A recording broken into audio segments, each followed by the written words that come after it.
सावधान.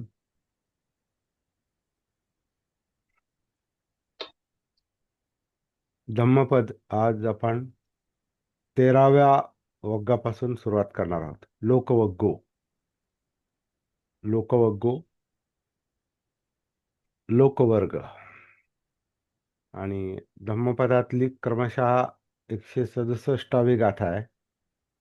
लोकवग्गातली पहिली गाथा. लोक म्हणजे ज्याला आपण आपण मराठी ज्याला लोक म्हणतो ते लोक नाही. त्या लोक याचा अर्थ मनोवस्था आहे. मनोवस्थांना लोक असं म्हटलेलं आहे पालीमध्ये. आणि त्या अर्थाच्या पुढच्या गाथा आहेत, आपण पाहूया एक एक करून.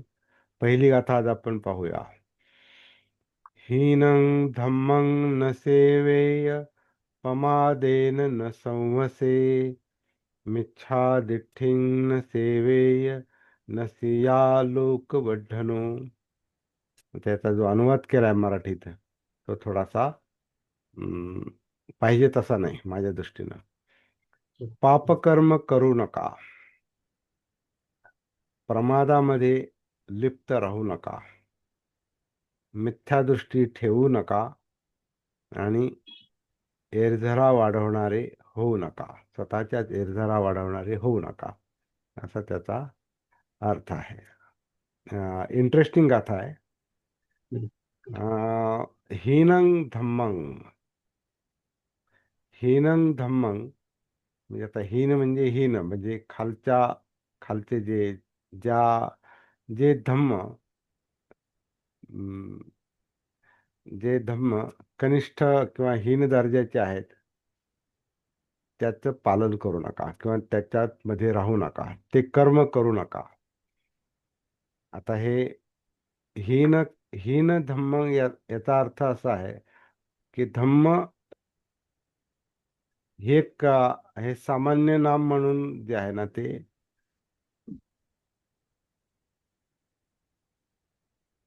बुद्धांना जे दिसतं ते धम्म आहे.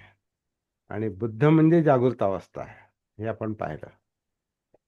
सम्यक संबुद्ध सम्मा संबुद्धो म्हणजे संपूर्ण जागृत अवस्था असा त्याचा अर्थ आहे. आणि बुद्धांना धम्म दिसतात म्हणजे जागृतीला जे जे दिसतं अस्तित्व त्याला धम्म म्हटलेलं आहे. आणि धम्म याचा अर्थ अस्तित्वाचे गुणधर्म.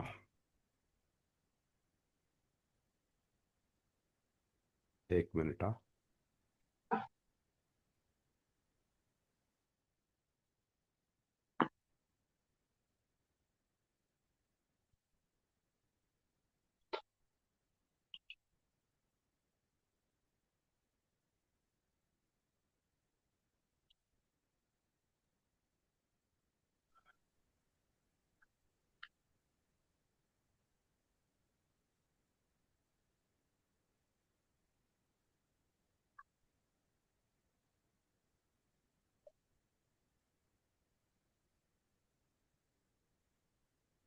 धम्म हे जे सामान्य नाम आहे ते लक्षात आलं, मग हे हीन धम्म आणि मग श्रेष्ठ धम्म किंवा यालाच बाबासाहेबांनी बुद्ध आणि त्यांच्या धम्मामध्ये 3 वर्ग केलेले आहेत. धम्म, अधम्म आणि सद्धम्म.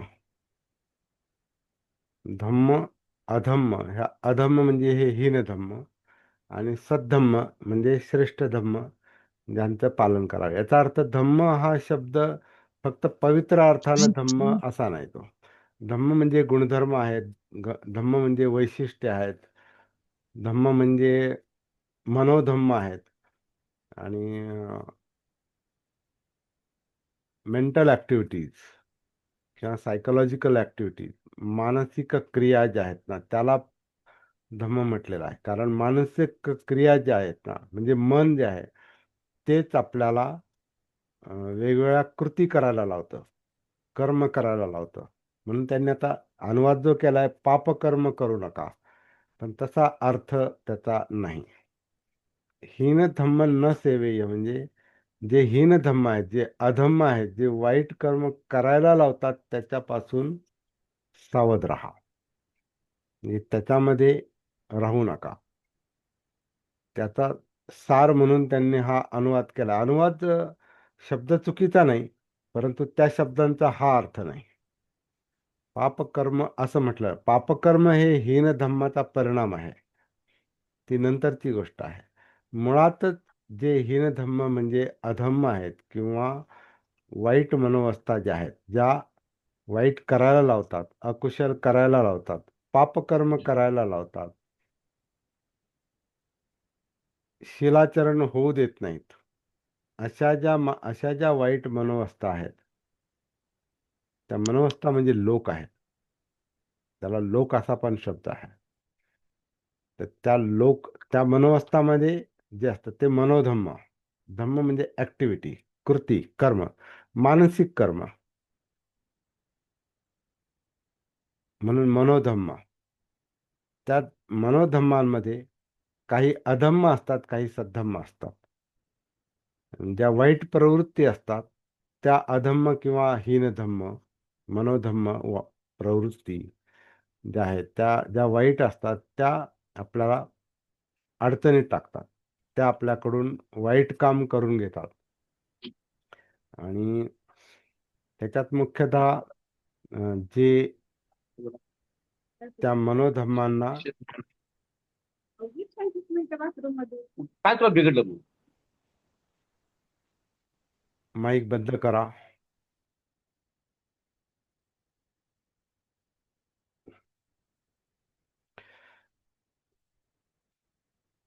मनोधम्मांमध्ये जे मनोधम्म, ज्या मानसिक क्रिया वाईट कर्म करायला लावतात, त्याच्यात मुख्यतः जे ज्या प्रवृत्ती असतात, जे चित्त असतं, जे चेतवतं, जे मनोधम्मांना सक्रिय करतं,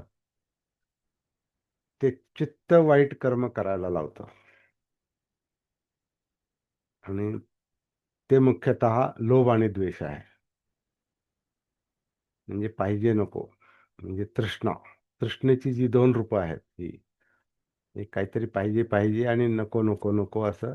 याने याच्यामध्ये शेकडो हजारो लाखो प्रवृत्ती आहेत किंवा लाखो प्रकार आहे. जेवढं जेवढं आपलं जग असतं, आता जग म्हणजे लोक, जेवढ्या आपल्या मनोवस्था ज्या वेगळ्या गोष्टींनी प्रभावित होतात,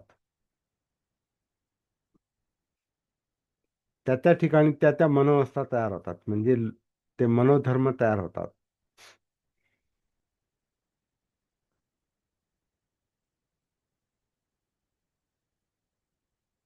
म्हणजे समजा आता आपला आपला वर्ग चालू आहे. आता इथल्या इथे आता दोन गोष्टी अशा घडल्या, तुमच्या लक्षात आल्या असतील. एक तुमच्या एक तुमच्या लक्षात आली की नाही मला माहित नाही, पण आता दुसरी जी गोष्ट आहे, आपण आपली चर्चा याच्यात चाललेली आहे, अशी म्हणजे काय म्हणतात, थोडीशी रंगात आली आणि आपण सिरियस झालो त्या विषयाच्या बाबतीत. सिरियस झालो की धम्म म्हणजे काय, मनोधम्म म्हणजे काय, आणि हे हीन धम्म म्हणजे अधम्म काय, सद्धम्म, ही चर्चा आपली चालू आहे. आणि मध्येच काहीतरी कोणीतरी बोललं, माईक चालू असल्यामुळे मध्ये कोणीतरी बोललं, तर तेवढ्या याच्यामध्ये आपला पॉज आला, एकदम थांबलो आपण. तर संयम नसेल तर ही गोष्ट थोडीशी चीड आणणारी होते. म्हणजे आपल्याला ते नको आहे, तेच होतं. किंवा त्याच्या आधी मी थोडा वेळ आपला माईक आणि कॅमेरा पॉज केला, मी बंद केला. कारण पलीकडे काहीतरी लाकूड फोडायचं वगैरे काम चाललं होतं आणि त्याचे आवाज येत होते. त्यांची ती पलीकडे चूल पेटलेली असते आणि तिथं त्यांचं ते लाकूड तोडायचं काम चाललेलं असतं, काही सरपण तोडतात ते. तर त्याचा आवाज येत होता आणि तो इथे रेकॉर्ड होत होता. म्हणून मी सुनंदाला सांगितलं की ते सांगतात. तर तेवढ्या काळात ते डिस्टर्ब झालं. तर इथं आपल्याला संयम नसेल तर आपल्याला चीड येऊ शकते. आणि चीड काय येते, बाहेरच्या जगाला आपण फार थोपवू शकत नाही. आता सांगू शकलो म्हणून सांगता येण्यासारखं होतं म्हणून आपण सांगितलं पलीकडे किंवा आवाज करू नका किंवा इथं माईक बंद करायला लावला. पण काही गोष्टी अशा आहेत का ज्या आपण नाही कंट्रोल करू शकत, नाही त्याच्यावर आपण नियंत्रण ठेवू शकत, मग त्या सहन कराव्या लागतात, आणखी सहन करावं लागतात आणि त्याच्यात आपलं काम चालू ठेवावं लागतं. अशा पण काही गोष्टी आहेत.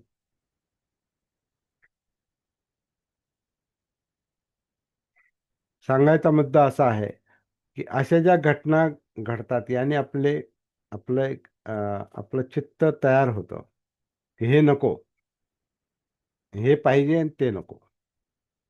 असं जे तर हे जे चित्त तयार होतं या मनोवस्था आहेत या लोक, याला लोक म्हटलेलं. लोक म्हणजे मनोवस्था. ती अवस्था मनोवस्था तयार होते लगेच. कारण काय, कानाला ऐकायला आलं किंवा डोळ्यांना दिसतंय किंवा समजा दुसरं दुसरं काही आणखीन घडलं, समजा एकदम समजा मच्छर वगैरे चावला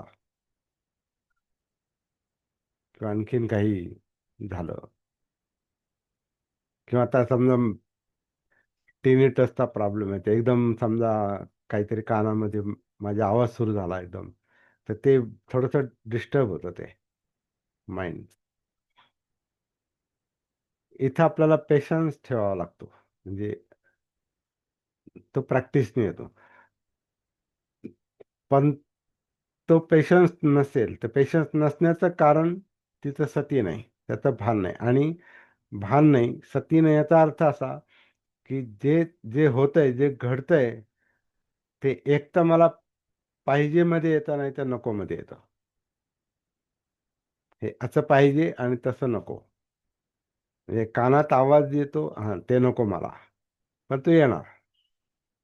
लाकूड फोडलं जातंय, ते तात्पुरतं सहन करायचं आणि सांगता आलं तर सांगायचं. पण समजा आता बाहेर फेरीवालाच आला आणि जोर जोरात ओरडायला लागला किंवा आजकाल त्या कॉर्पोरेशनच्या कचऱ्याच्या गाडीचे आवाज फार सगळीकडे चांगला आवाज दणाणून सोडतात, सगळं ते स्पीकरच असतो त्यांचा.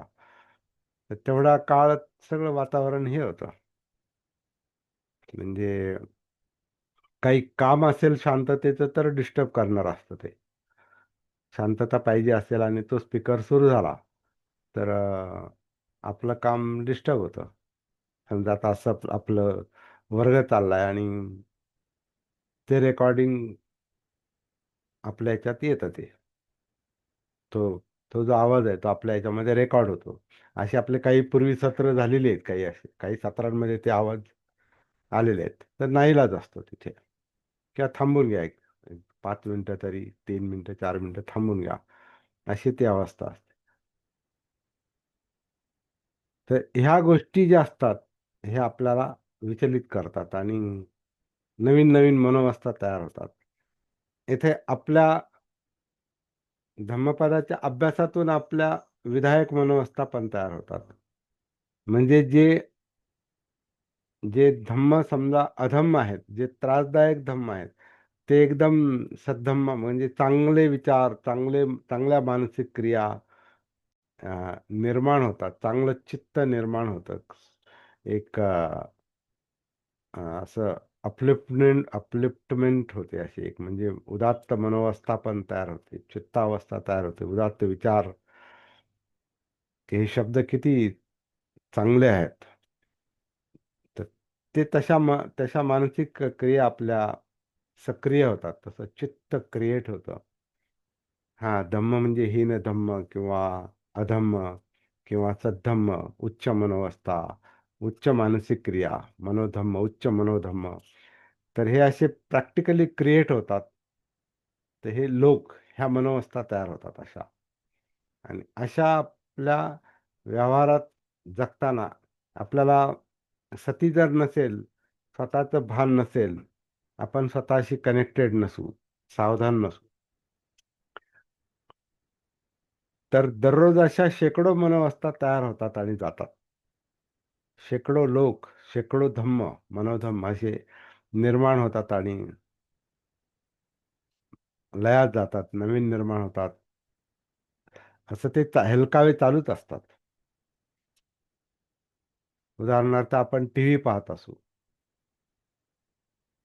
टीव्ही पाहत असू आणि टीव्ही मध्ये सतत आपण चॅनल बदलतो. किंवा आज का आपण मोबाईलमध्ये जे आपण हे करतो त्याला स्क्रोलिंग करतो म्हणजे बोटाने असं.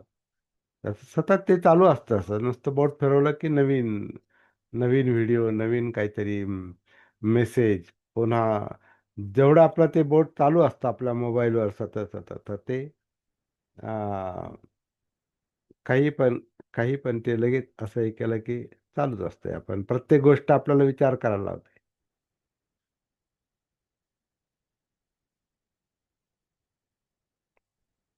प्रत्येक गोष्ट नवीन नवीन मनोवस्था तयार करायला लावते. आणि काही काही ज्या असतात त्या निगेटिव्ह गोष्टी ज्या असतात त्या तसे मनोधर्म तयार करतात. तसा लोक तशी मनोवस्था तयार होते. हे सगळ्याची आपल्याला सती पाहिजे. अपमाद पाहिजे. सती, जागृती, भान पाहिजे. म्हणजे ज्या वेळेला असे अधम्म किंवा सद्धम्म निर्माण होतात परिस्थितीनुसार, तो फ्लो आहे, तो करंट आहे, प्रवाह आहे तो. तर ज्या वेळेला जे तयार होतं त्याप्रमाणे ते मन तयार होतं, मनोधम्म तयार होतात, त्याप्रमाणे कृती पण होऊ शकते. तर सगळ्याचं मूळ हे धम्मच आहे. त्याच्यातले जे अधम्म किंवा हीन धम्म आहेत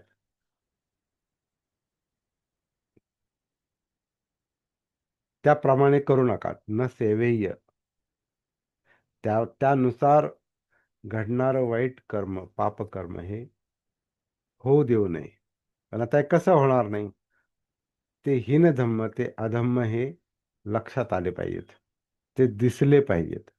दिसण्यासाठी सती पाहिजे. भान पाहिजे. आपण आपल्याशी कनेक्टेड पाहिजे. म्हणून आपण म्हणतो कायेत उतरा, जाणीवा, चित्त, मनोधम्म, हे सगळं जे आहे हे सगळं इंटरकनेक्टेड जे आहे. कारण इंद्रियातून कधी काय दिसेल, कधी काय ऐकायला येईल, कधी काय गंध येईल, कधी काय चव आपल्याला डायरेक्ट जरी जिभेला चव नाही लागली तरी मेमरीमध्ये काही चव आठवली तरी आपल्यावर त्याचा परिणाम होऊ शकतो. संस्कार संस्कार जरी आठवले तरी आपल्या शरीरावर, आपल्या याच्यावर, मनोवस्थेवर परिणाम होतो. धम्म क्रिएट होतात त्या ठिकाणी. नवीन नवीन लोक, मनोवस्था तयार होतात. तर जेव्हा आपल्यामध्ये सती असते, आपण जागृतीचा अभ्यास करतो, तेव्हा हे सगळं जागृतीच्या प्रकाशामध्ये येतं. आणि मग तिथे हे आपल्याला प्रॅक्टिकली करायला जमतं, की जेव्हा हीन मनोवस्था तयार होतात, लोक हीन धम्म क्रिएट होतात, निर्माण होतात. कारण हे निर्माण होतात आणि लयात जातात. अरायझिंग पासिंग चालू होतं, उदय आणि अस्त. हा फ्लो आहे. चित्त, मन हा प्रवाह आहे, गती आहे. आणि त्या गतीमध्ये नवीन नवीन स्थिती तयार होतात. आणि त्या गतिशील स्थिती असतात. म्हणजे त्या नित्य नसतात, त्या प्रवाहित असतात. असं खूप खूप काय काय तयार होतं. फार सुपरफास्ट प्रक्रिया आहे ही मनोधम्म म्हणजे. कारण इलेक्ट्रोकेमिकल प्रोसेस आहे ती. फार जलद गतीनं ती तयार होते. आणि आपल्याला त्याचं भानही नसतं, आपल्याला ते माहिती नसतं. आपल्या मनात कधी काय येईल, चित्तामध्ये, मनामध्ये. त्याच्यातलं जे वाईट कर्म करायला लावणारे जे मनोधम्म असतात, तो प्रॉब्लेम असतो. म्हणून पहिलं जे काम सांगितलेलं आहे म्हणजे प्रॅक्टिस पहिली, ते हीन धम्मं न सेवेय. जे असे अधम्म आहेत, जे कनिष्ठ धर्म आहेत, जे आपल्याला वाईट करायला लावतात, त्याचं सेवन करू नका. म्हणजे त्याला सक्रिय होऊ देऊ नका. ते सक्रिय होणार नाही असं पहा. ते निर्माण होतील परंतु त्याचं कृतीत रूपांतर, कर्मात रूपांतर नाही झालं पाहिजे. कर्मात रूपांतर झालं की मग कृती घडते. कृती केली का ती, आणि भान नसेल तर ती परत परत होणार. ते चालूच राहतं. मग त्याला आपण हॅबिट म्हणतो, सवय. ते मनाला ती सवयच लागली. त्याला काही उद्दीपन मिळालं, ते पेटलं, चेतलं चित्त. ते चेतलं, ते पेटलं की ते सक्रिय होतं. सक्रिय झालं की कर्म, मानसिक कर्म, आणि मानसिक कर्मातून मग वाचिक कर्म किंवा कायिक कर्म, म्हणून ते पापकर्म होऊ शकतं. जर मनोवस्था वाईट, वाचिक आणि कायिक कर्म वाईट, शरीराचं कर्म वाईट, म्हणजे शिलाचरण होणार नाही. ते हीनधम्म. आणि त्याच्या विरुद्ध जे आहे ते सद्धम्म. जर मनोवस्था चांगल्या असतील, चांगल्या निर्माण होत असतील, किंवा जुन्या मनोवस्था त्यांचं धर्मांतर झालं असेल, हे धर्मांतर आहे, याला धर्मांतर म्हणता येईल. धम्मांतर म्हणजे हीनधम्माचं सद्धम्मामध्ये रूपांतर होतं. हीनधम्म सक्रिय होत नाही, तर सद्धम्म सक्रिय होतात. आणि सद्धम्म सक्रिय झाले की मग सद्वर्तन घडतं. मग वाचिक सद्वर्तन आणि कायिक सद्वर्तन म्हणजे शिलाचरण होतं. आता इथं पण ही गोष्ट सिद्ध होते, शिलाचरणापासून कधी सुरुवात होत नाही. म्हणून शील समाधी प्रज्ञा हा क्रम चुकीचा आहे. आधी मनपरिवर्तन महत्वाचं आहे. म्हणून मनापर्यंत आधी जागृतीला पोहोचता आलं पाहिजे. म्हणून आधी सती महत्वाची आहे, आधी भान महत्वाचं आहे, मग सद्वर्तन येतं. सद्वर्तनासाठी सद्धम्म पाहिजेत, आणि सद्धम्मासाठी हीनधम्मांचं रूपांतर झालं पाहिजे, होतं ते. किंवा हीनधम्म सक्रिय होत नाहीत, म्हणजे सद्धम्म राहतात. तर ही समज येते. तर हा काय आदेश नाही, पापकर्म करू नका किंवा हीनधम्मचं सेवन करू नका, असं असं करू नये. बुद्धांनी कधी आदेश दिले नाही. बुद्धांनी बुद्धांनी जे सांगितलं की असं होऊ देऊ नये, कारण याचा परिणाम असा होतो, अशी समजुतीची भाषा आहे, आदेशाची भाषा नाही. बुद्धांनी आदेशाची आणि असंच करा तसंच करू नका असा आदेश दिला नाही. असं असं करू नये, त्याचा परिणाम असा असा होईल, ही अंडरस्टँडिंगची, समजदारीची, मैत्रीची, करुणेची भाषा आहे बुद्धांची भाषा. त्यामुळे आता काही अनुवाद जे आहेत ना, हे आदेशात्मक वाटतात. पापकर्म करू नका, प्रमादात लिप्त होऊ नका, तसा तो भाषांतर केलेला आहे, परंतु असं बुद्ध म्हणणार नाही. तसं जसं समजावून सांगण्याची भाषा कशी असते, असं होऊ नये, असं करू नये, याचे परिणाम वाईट असतात. कारण आपल्याला सावध व्हायचं असतं ते परिणामापासून. कारण वाईट परिणाम असतील तर मग त्याच्यातून यातना होतात, दुःख होतं, आणि दुःख यातना आपल्याला नको असतात. त्याच्यातून जे चित्त कंप होतं, अस्थिरता येते, अस्वस्थता येते, भीती निर्माण होते, एकटेपणा जाणवतो. म्हणजे यातना इतक्या होतात की म्हणजे बोर्डम येतो, एकटेपणा जाणवतो, आणि मग त्याच्यातून मग बरेच पुढचे ते सगळे शरीरावर आणि मनावर त्याचे पुढचे सखोल असे परिणाम होतात की ते वाढतच जातं ते. म्हणून आधीच जे अधम्म किंवा वाईट धम्म, हीन धम्म आहेत, याच्यावरच आधी काम झालं पाहिजे. हे आधी दिसले पाहिजे. ते काम सती करते. हीन धम्मं न सेवेय, असं होऊ नये म्हणून काय करा म्हणतात, पमादेन न संवसे. आता संवसे म्हणजे लिप्त होणे असा त्याचा हे केला असू शकतो त्याचा अर्थ.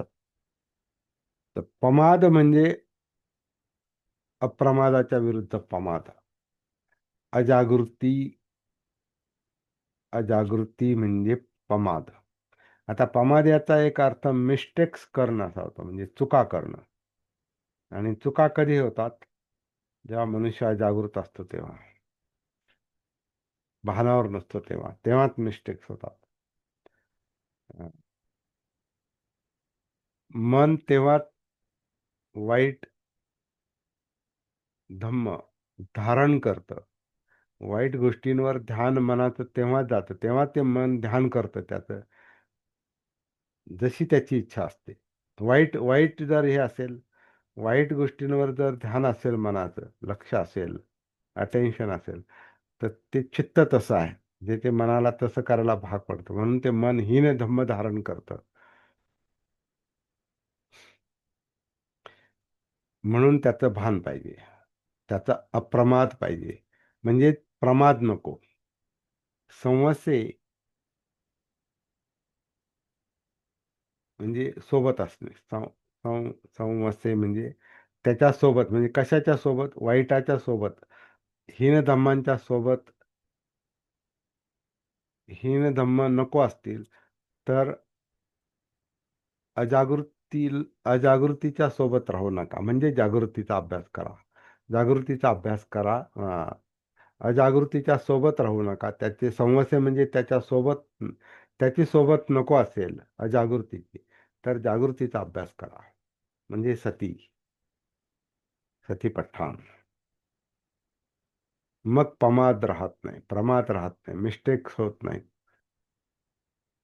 हीनधम्म जरी निर्माण झाला मनामध्ये, चित्त जरी तसं निर्माण झालं आणि तिथं सती असेल, भान असेल, तर त्याचं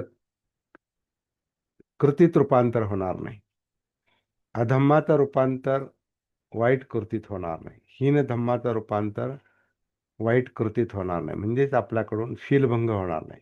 आणि मग त्याचा पुढचा वाईट परिणाम आपल्याला होणार नाही आपल्यासाठी.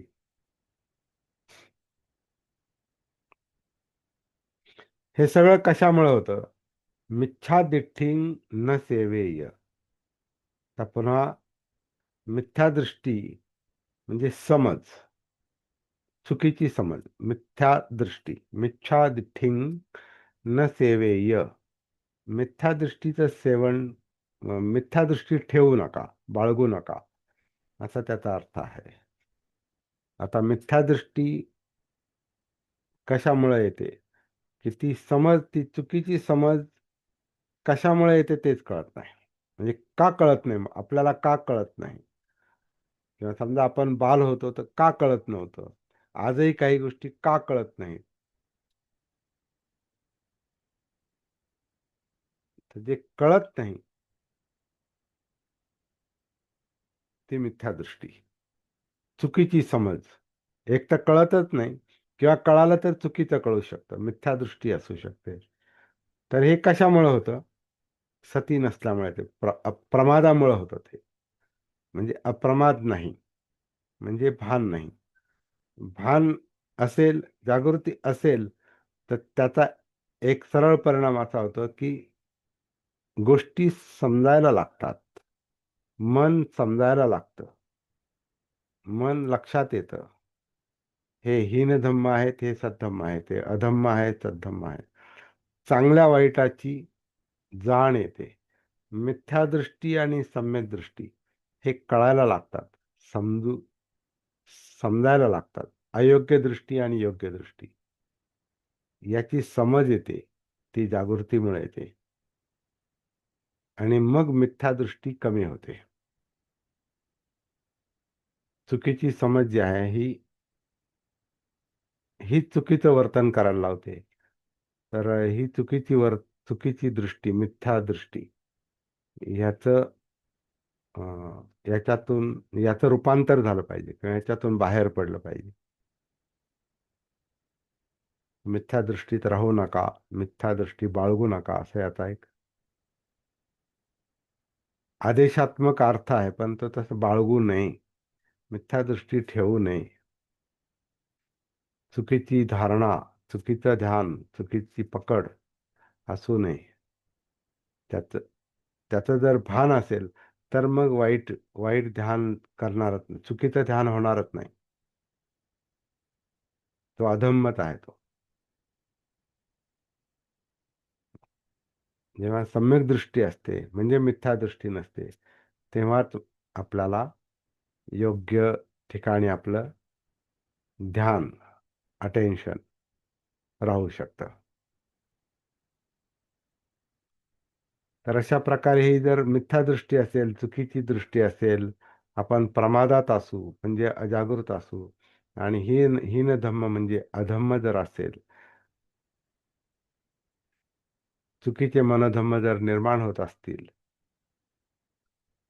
तर आपण वेगवेगळ्या लोकावस्थेमध्ये जातो. वेगवेगळ्या मनोवस्था तयार होतात,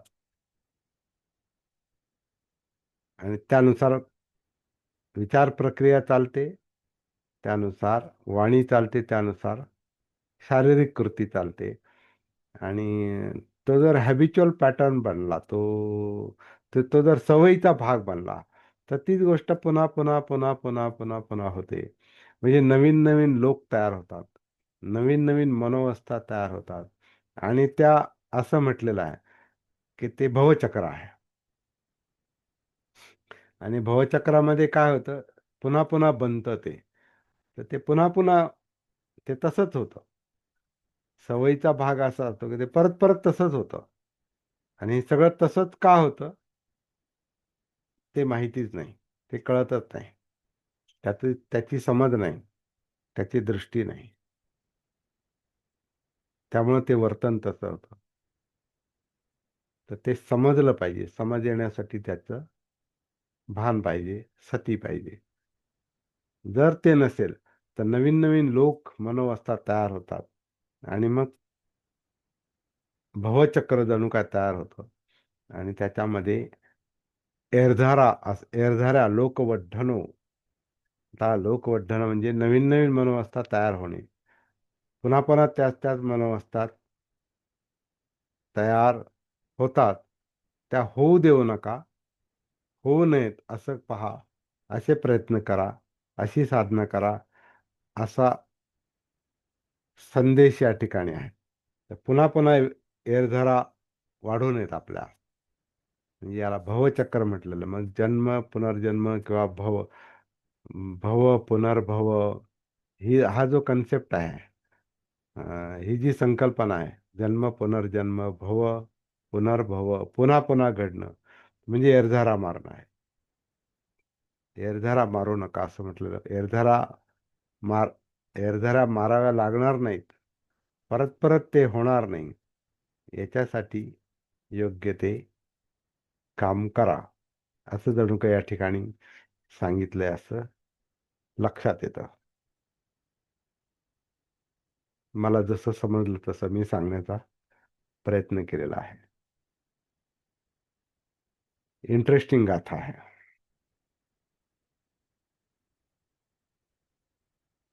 आणि हे होऊ नये म्हणून पुढं काय करायचं, तर ती पुढची गाथा आहे, ती आपण उद्याला पाहणार आहोत. आज इतकं पुरेसं आहे.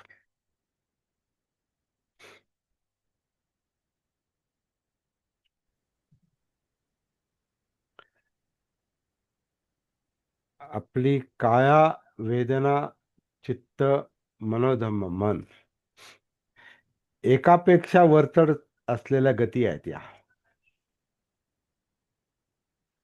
म्हणजे श्वासोच्छ्वासाची आन आणि अपानची गती आपण समजू शकतो.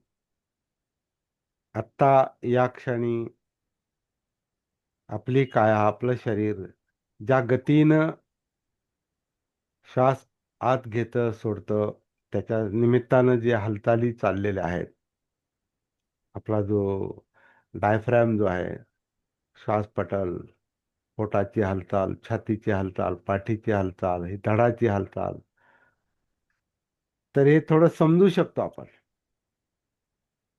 ही गती जी आहे, ही थोडीशी समजण्यासारखी गती आहे. म्हणून तिथून सुरुवात करायला सांगितली, आनापानसतीपासून. ती गती थोडीशी गुंतागुंतीची जरी असली तरी कमी आहे. कधी कधी म्हणजे श्वास पण इतका पटकन आपल्याला आन आणि अपान पटकन सापडत नाही. दुसरी गोष्ट, जसा आहे तसा सापडत नाही श्वास. त्याच्यात आपण इच्छाशक्तीच्या बळावर श्वास घेण्याचा आणि सोडण्याचा प्रयत्न करतो आणि तिथेच गडबड आहे. इच्छाशक्तीच्या बळावर आनापान सती नाही होऊ शकत. नैसर्गिक गती जी आहे, जिथं काहीच करायचं नाही असं मी म्हणतो. मुद्दाम श्वास घ्यायचा नाही, मुद्दाम सोडायचाच नाही, तो ऑलरेडी चालू आहे. तो नैसर्गिकरित्या ते काम चालू आहे.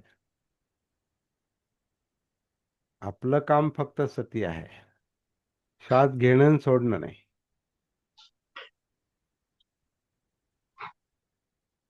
श्वास घेतला आणि सोडला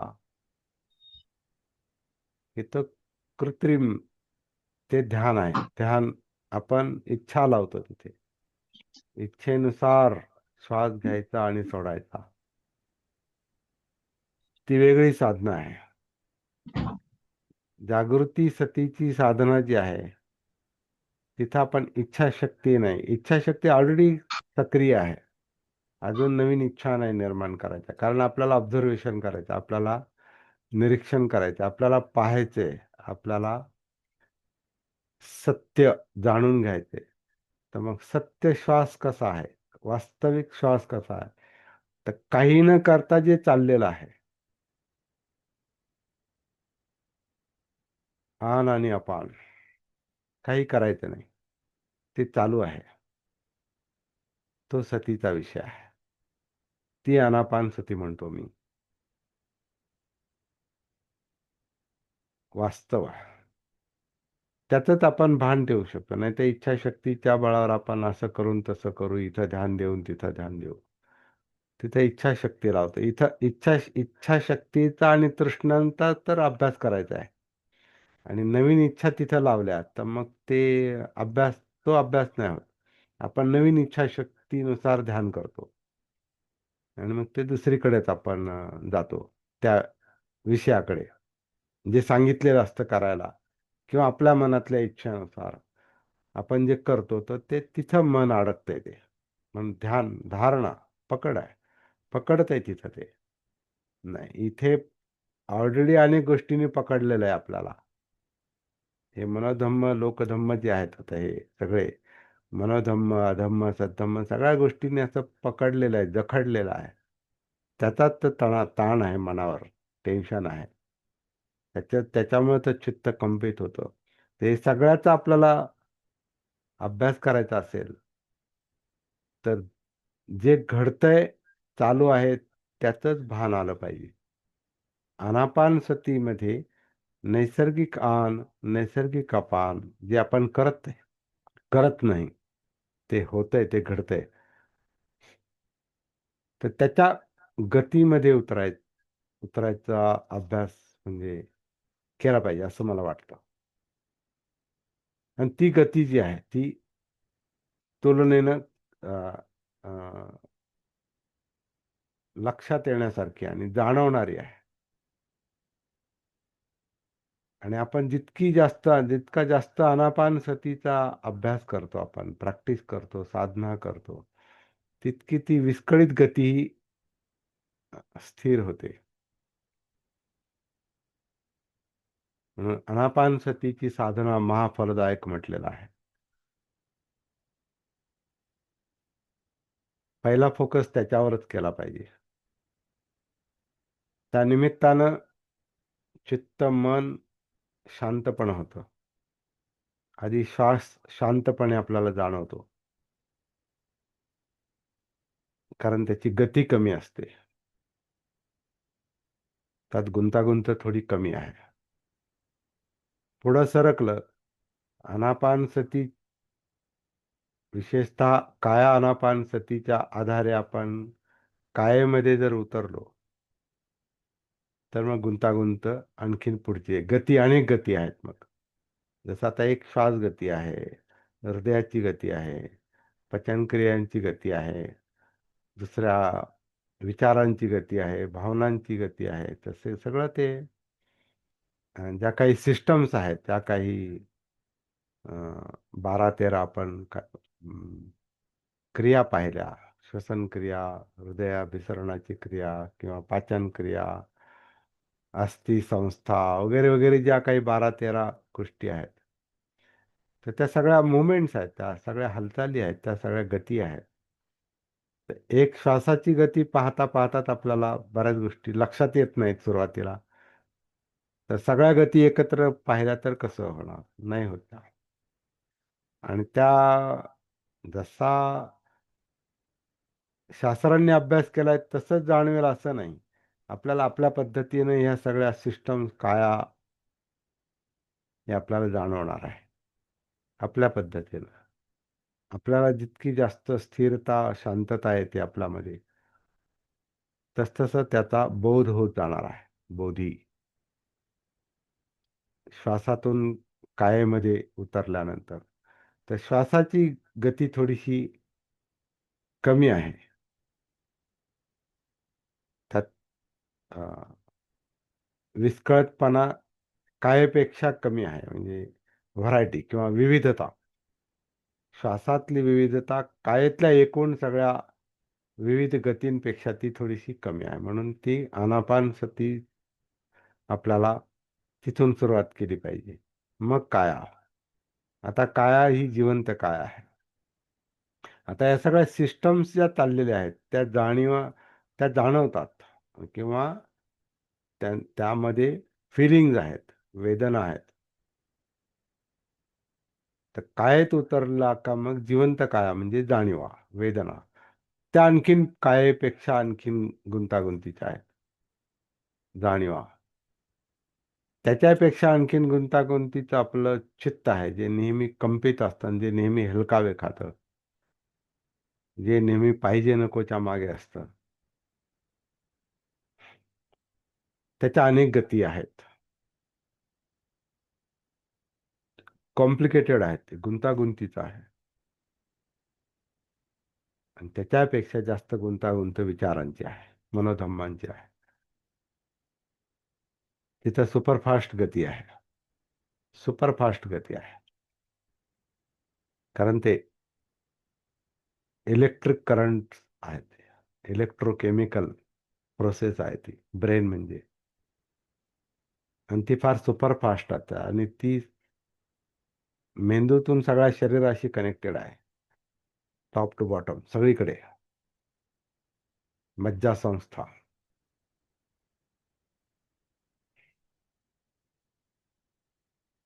तर अशा प्रकारे ही ज्या गुंतागुंतीच्या गती आहेत, या गुंतागुंतीच्या गतींची सती, भान, हा अभ्यास आहे. याच्यातून आपल्याला सर्वांगाचा बोध होतो. संपूर्ण अस्तित्वाचा बोध होतो. मग त्यातले इंटरकनेक्शन ते लक्षात येतील हळूहळू. श्वास, काया, वेदना, चित्त, मनोधम्म, इंद्रिय, मग सगळं आपलं वर्तन, आपलं बोलणं, आपलं चालणं, उठणं, बसणं, काम करणं, सगळ्या फिजिकल ॲक्टिव्हिटीज, शारीरिक क्रिया, वाचिक क्रिया, इंद्रिय, ब्रेन, चित्त, भावना, जाणीवा, शरीर, श्वास, यातलं जे काही इंटरकनेक्शन आहे, एकच आहे. सगळे जीवन एकच आहे. आणि याच्यामध्ये ह्या सगळ्या ज्या काही हे सगळे काही जे डिपार्टमेंट आहेत, विभाग आहेत, ते मुख्यतः 4: काया, वेदना, चित्त, मनोधम्म. श्वास हा कायेचाच भाग आहे एक, खरं म्हणजे. तर ह्यातलं जे काही इंटरकनेक्शन आहे, यातले जे काही सगळे सगळे एकमेकांना धरून काम करतायत. वेगवेगळं काही ना, मेंदू वेगळा आणि चित्त वेगळा, आपली जाणीवा वेगळ्या आणि शरीर वेगळं आणि श्वास वेगळा, असं नाही. ते सगळं एकच आहे. एकच जशी मोठी एखादी संस्था असते, याला संस्थाच म्हणतात. शरीर संस्थाच आहे त्या, श्वसन संस्था, असा पण त्याचं एक भाषांतर केलेलं आहे. श्वसन संस्था, पचन संस्था. म्हणजे या या कायेच्या एका जीवनाच्या या गुंतागुंतीच्या संस्थेमध्ये अनेक उपसंस्था आहेत. म्हणून श्वसन संस्था, पचन संस्था, रक्ताभिसरण संस्था, मज्जा संस्था, संस्था म्हटलं त्याला. एक असं एकत्रीकरण आहे, अनेक क्रियांचं एकत्रीकरण आहे. असं आपलं हे लाईफ आहे. आणि याच्यामधली ही जी गुंतागुंत आहे, त्याचं भान नसल्यामुळं, त्याची सती नसल्यामुळं, त्यातल्या त्यातले गुंतागुंत लक्षात येत नाही, त्यातले ताणतणाव लक्षात येत नाहीत, त्यातला कार्यकारण भाव लक्षात येत नाही. आणि विशेषतः हीन धम्म, अधम्म जे असतात, वाईट प्रवृत्ती मनोधर्म जे असतात, त्याच्यातून होणारं वाईट कर्म आणि त्याचा परिणाम दुःख, यातना, टेन्शन, अस्वस्थता, अस्थिरता, हे सगळं काहीच लक्षात येत नाही. म्हणून आपल्याला सिस्टमॅटिकली प्रॅक्टिस केली पाहिजे. आणि इथे घाई करता येणार नाही. आणि दुसरी गोष्ट, हे असं असं करावं असं कोणी सांगू पण शकत नाही. कारण आपण आपल्याला जे ओळखू शकतो ते दुसरं कोणी आपल्याला ओळखू शकत नाही, सांगू पण शकत नाही. बुद्धांनी सुद्धा ती गोष्ट टाळलेली आहे. म्हणून ते म्हणाले, मी मार्गदाता आहे. असं असं करून पहा, मी गेलेलो आहे त्या मार्गानं, तुम्ही जाऊन पहा. चल, मी आता बोटाला धरून तुला घेऊन जातो, असं कोणाला ते म्हटले नाही. हे असं असं आहे, हे सत्य आहे, हे याची शहानिशा करून पहा, स्वतःच त्याची त्याचा अनुभव घेऊन पहा. सत्य त्यालाच म्हणतात जे अनुभवाला येतं. जो दुसऱ्याचा अनुभव आहे ते आपल्यासाठी सत्य नाही. दुसऱ्याला सापडलेलं सत्य ते आपल्यासाठी सत्य नाही, जोपर्यंत आपण त्याचा अनुभव घेत नाही. म्हणून मार्गदाता. तर हे सगळं जे काम आहे, हे स्वतःच करायचं काम आहे. स्वतःचा श्वास श्वास आनापान शोधायचा आहे. जो आन प्राण घेतो, त्याच्यामुळे प्राण निर्माण होतो. आणि अप्राण म्हणजे हे जे कधी कधी मला असं असं वाटतं बऱ्याचदा, की आन अपान हा श्वासोश्वासाचा एक म्हणजे नुसती हवा नाही, तर त्याचा संबंध प्राणाशी आहे. जिवंतपणा, जगणं आपलं. म्हणून आता ते जेव्हा आपण श्वास घेतो तेव्हा प्राणवायू घेतो असं म्हटलेलं आहे. प्राणवायूसाठी आन चाललेला आहे, म्हणजे ते एक प्राणच आहे तो. आणि अपान, अप्राण असं असू शकतं ते. आणि हे आन जे आहे तो प्राण आहे. प्राण घेतो आपण. प्राण घेतो म्हणजे प्राणवायू घेतो. प्राण घेणे याचा अर्थ वेगळा होतो परत मराठीत.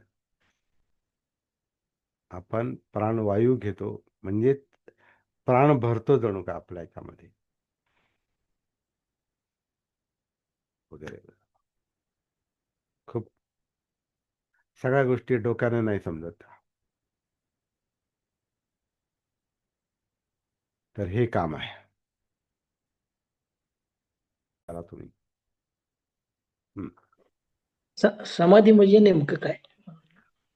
आता समाधीचा अर्थ जो आहे ना, सोपा अर्थ मी तरी असा करतो, का जिथं आपण आता ही जी चर्चा केली नाही गुंतागुंतीची आपल्या जीवनाची,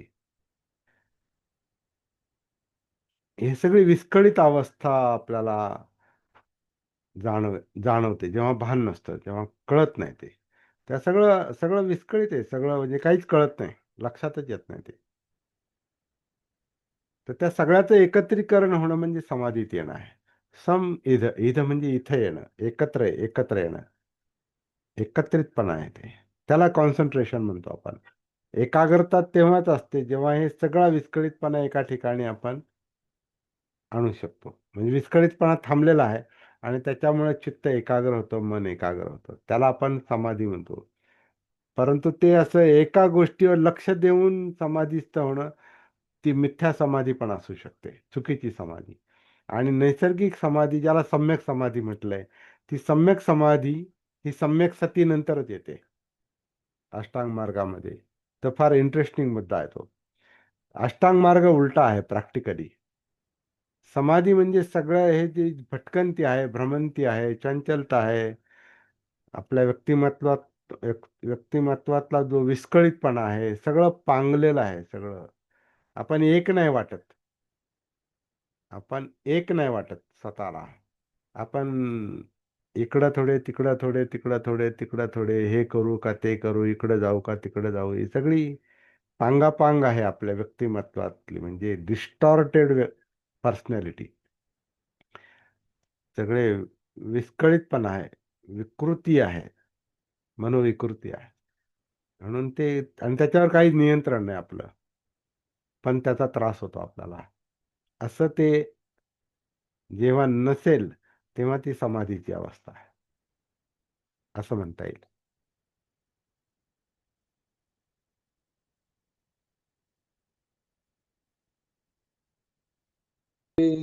स्वतःची हा, परत बोला. सर, हे रोजचं सेशन ऐकून एक वेगळी समज यायला लागली. हम्म, हम्म. आपली स्वतःची ओळख व्हायला लागली. मला आणि सुद्धा नवीन नवीन समजतात हा काही गोष्टी. हो, मला मला म्हणजे स्वतःला पण. हा. हम्म. ते भरपूर अभ्यास झाल्यानंतर जेव्हा एक फ्लो तयार होतो, त्या फ्लो मध्ये सुद्धा भरपूर गोष्टी बांधल्या जातात, व्यवस्थित गुंफल्या जातात. हम्म, आणि खूप छान सेशन होतं. हो. आजचंही सेशन खूप छान झालं. आणि एक मार्ग सापडतो आणि शांतताही येते. एक मला असं स्वतःला वाटतं, की आपली एक माइंडची वेगळी स्टेट तयार झाली. जिथे अ, मैत्रीभाव जास्त वाढतो आणि हम्म, अ, थोडक्यात चांगलं घडावं असं वाटतं. बरोबर. मैत्रीभाव वाढतो म्हणजे आत्मभाव कमी होतो. हं, हं. म्हणजे आपण जे स्वतःला सेपरेट, वेगळं, आणि सगळं माहिती मला कळतं असं जो एक, आणि जो एक जी कुंठित अवस्था असते, सेपरेट सेपरेट केलेलं असतं आपण जगापासून स्वतःला, तो मी आहे. त्याला आपण मी आत्मभाव म्हणतो. तो मी जो आपण सगळ्या जगापासून सेपरेट केलेला असतो ना, त्याच्यामुळं ती गुंतागुंत आहे. जेव्हा आपल्याला हे बोध होतो, आत्मबोध म्हणजे स्वतःचा बोध होतो. अत्तवग्ग आपण संपवलं बघा. स्वतःचा बोध जेव्हा जेव्हा होतो ना, तेव्हा मी गळून पडायला लागतो. अरे हे असं नाही, हे सगळंच म्युच्युअली डिपेंडंट आहे, एकमेकावर अवलंबून आहे सगळं. स्वतंत्र काहीच नाही. हे कार्यकारण भाव आहे. ते ते जेव्हा लक्षात येतं ना, तेव्हा मी गळून पडतो. जिथं मी गळून पडतो तिथं आत्मभाव गळून पडतो. तिथं अनात्मबोध येतो, आणि अनात्मबोध म्हणजे मैत्रीभाव आहे. आणि मैत्रीतून करुणा, मुदिता हे त्याचे परिणाम आहेत पुढचे. असं दिसतंय ते.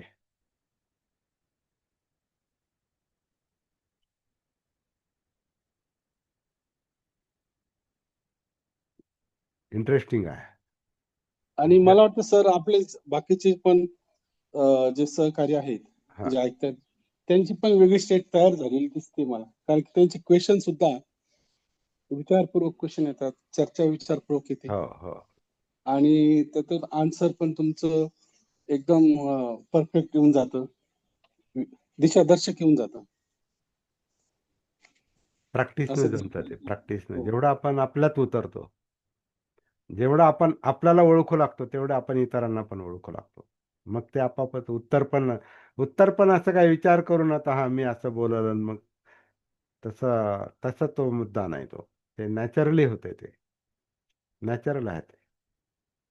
प्रॅक्टिस फक्त आपल्याला लक्षात घेतली पाहिजे.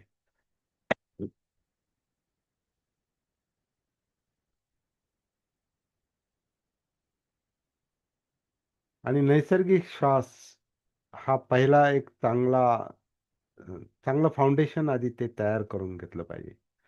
26 वर्ष तो विषय माझ्या डोक्यातून जात नाही. आता तो भिनलाय तो पूर्ण. मग ते सगळं एकच वाटायला लागलं.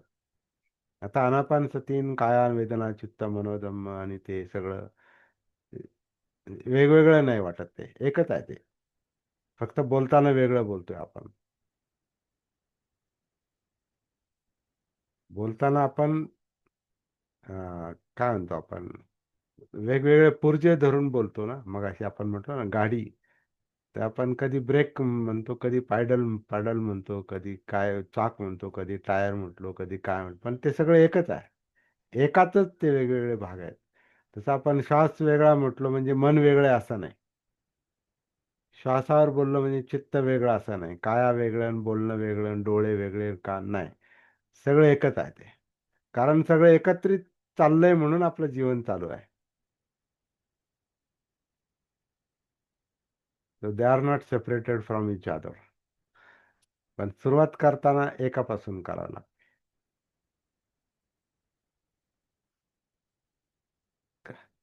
कोणत्याही शहरात जायचं म्हटल्यावर एकाच बाजूने, एकाच गाडीने, एकाच दिशेने कुठून तरी एंट्री होणार ना तिथे. तुम्ही कुठून येताय त्याच्यावर अवलंबून आहे ते. कोणत्या दिशेने येताय तुम्ही त्या शहराकडे.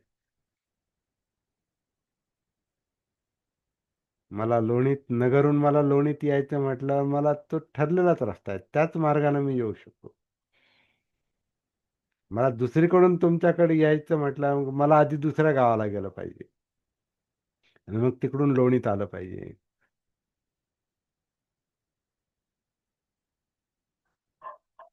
तर तसं होत नाही. आता आपण जिकडून जातो शॉर्टकट, आपला जो सोपा मार्ग आहे,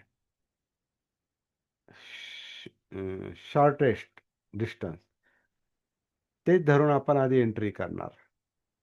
भरकटत बसलो तर मग भरकटू शकतो. आधी नाशिकला जाऊन मग नग इकडे या, नगरून नाशिकला जा कुठून तरी असं, आणि मग लोणीत या, असंही होऊ शकतं. किंवा आधी मनमाडला जाऊन मग लोणीकडे या, असंही होऊ शकतं. पण तसं नाही. आपला जो शॉर्टेस्ट रूट आहे, सगळ्यात जवळचा मार्ग,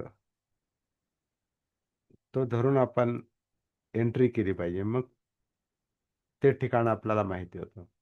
तसं आपल्याला मनापर्यंत पोहोचायचं तर मग शॉर्टेस्ट रूट कोणता आहे,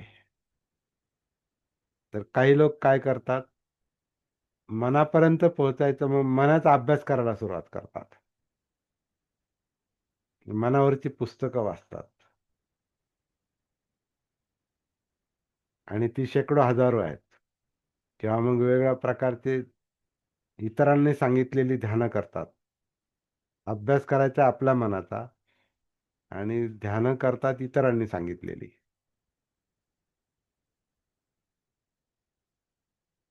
शॉर्टेस्ट रूट कोणता आहे, सगळ्यात जवळचा रस्ता कोणता आहे, आणि सोयीस्कर, जिथं गॅरंटी आहे पोहोचण्याची,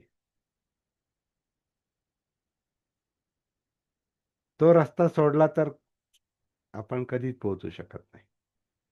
आणि तो शॉर्टेस्ट रूट जो आहे, सगळ्यात जवळचा रस्ता जो आहे, तो आपलं स्वतःच आनापान,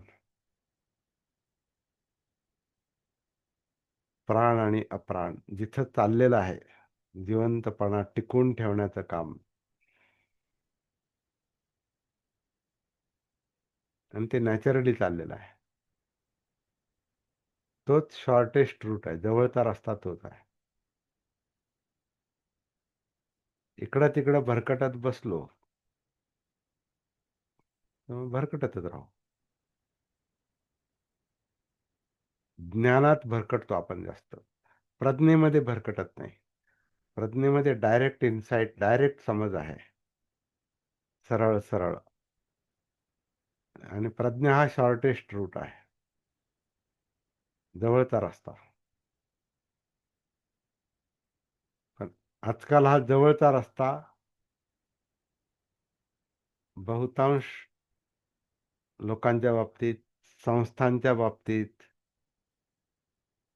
संप्रदायांच्या बाबतीत गायब झाला. जवळचा रस्ता, जवळचा रस्ता म्हणून काही लोक सांगतात, पण त्याच्यातही गुंतागुंत करून तो लांबच नेलाय तो परत.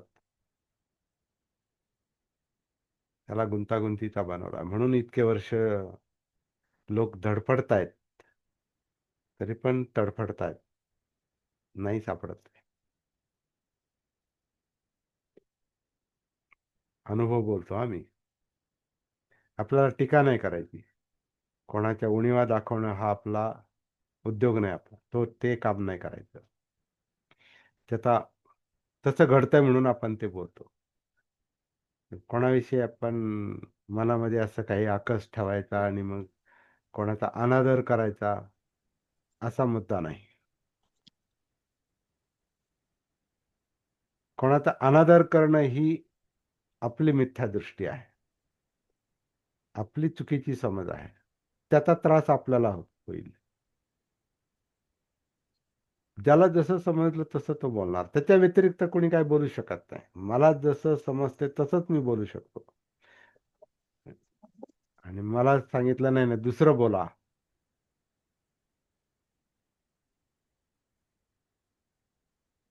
दुसऱ्याचं मी कसं बोलू शकतो? माझी चुकीची बरोबर समज जी आहे तीच मला तसं बोलायला लावणार. त्यामुळे कोणाला दोष देता येत नाही. नाही समजलं, नाही समजलं.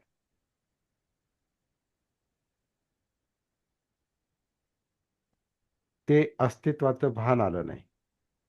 ते जीवनाचं भान आलं नाही. कदाचित उद्देशच चुकीचा असेल, दृष्टी चुकीची आहे, मग संकल्प चुकीचा, मग वाणी चुकीची, मग कर्म चुकीचं, मग सगळं परंपरा चुकीच्या, सगळं सगळं चुकीचं आहे. चुकीच्या गोष्टीवर फोकस, मग चुकीचा परिणाम. मिथ्या समाधी मिळणार. समाधी मिळणार पण मिथ्या समाधी मिळणार. असं पण आहे.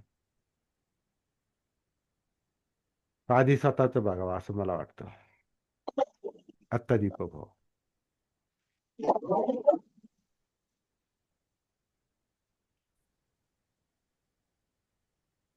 नमो बुद्धाय. जय भीम. जय भीम. नमो. नमो जय भीम. नमो बुद्धाय.